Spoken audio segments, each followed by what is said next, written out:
Vamos a darle la bienvenida a Federico Comesaña para su análisis económico. Fede, ¿cómo estás? Buen mediodía. Muy bien, ¿y tú? Todo en orden. Bueno, ¿qué se espera sobre el crecimiento de la economía?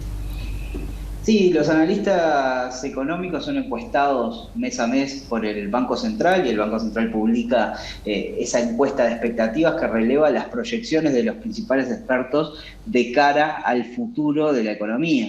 En este mes en particular hubo una baja en la proyección, en particular para este año, donde los analistas esperaban una caída de la actividad de 3,7%, ahora esperan una caída más pronunciada de 4% y una recuperación en los próximos años muy levemente ralentizada, es decir, esperaban 3,9 de crecimiento en 2021, ahora es 3,85, 2,5 en 2022, ahora es 2,4. Es decir, no son cambios radicales, pero sí se espera una caída un poco más pronunciada durante este año, una recuperación apenas más lenta en los próximos años. Lo que sí es cierto es que esto agranda aún más la brecha que había entre la visión de los privados y la visión del gobierno. El gobierno funda un presupuesto en expectativas de crecimiento que a los ojos de los privados en agosto ya eran relativamente optimistas.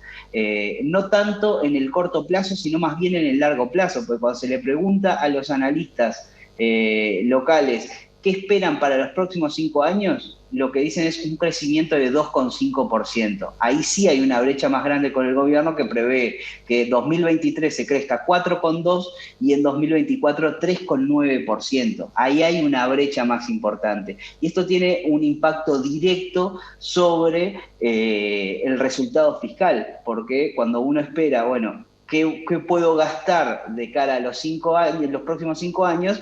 Está viendo también cuánto me va a ingresar. Y el ingreso del Estado depende sustancialmente del tamaño de la economía y de su capacidad de expansión. Entonces, ahí hay una nota de alerta en cuanto a un escenario que ya de arranque el gobierno lo plantea en términos más optimistas que los privados, y los privados no solo lo ven un poco más complicado, sino que a la vez ese escenario se va deteriorando en los últimos meses.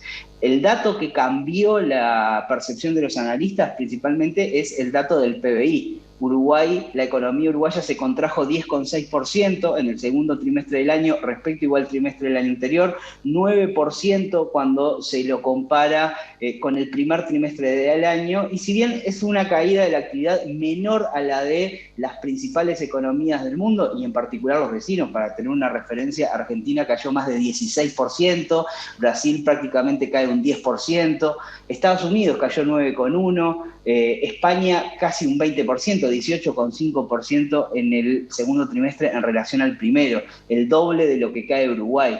Sin embargo, los analistas tenían la expectativa de un crecimiento más moderado, teniendo en cuenta que las restricciones a la movilidad fueron más acotadas en Uruguay que en el resto del mundo. Se levantaron las restricciones antes, la actividad empezó a retomar antes de lo previsto, pero hubo una caída muy significativa en algunos sectores de la economía, en particular sorprendió quizás la caída en el sector comercio, restaurantes, hoteles de un 31%, es decir, cada 3 pesos que se generaban de valor en el segundo trimestre del año pasado, hoy solamente se generaron 2.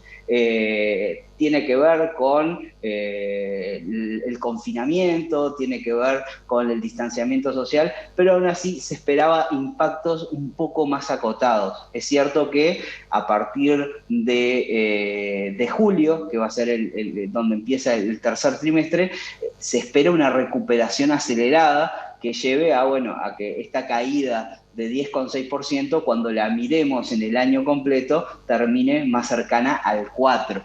De todas maneras, hay que esperar a ver qué pasa, y es cierto que hay un sector que se ve muy afectado, que es el comercio. La caída en la actividad comercial, en particular las exportaciones de bienes y servicios, fue de prácticamente 17% en relación al segundo trimestre del año pasado. No solo por efecto COVID en lo que sería el cierre de la temporada turística, estamos hablando abril en adelante, sino también el efecto sobre las exportaciones, que tuvo una mala temporada en el agro, producto de la sequía, producto de distintas razones. Con lo cual es un escenario donde se juntan varios elementos, pero la caída es menor que otros países, aún así más de lo que preveían los analistas, y eso hace ver con más cuidado el futuro y alejarse del escenario más optimista que planteó el gobierno en el último presupuesto.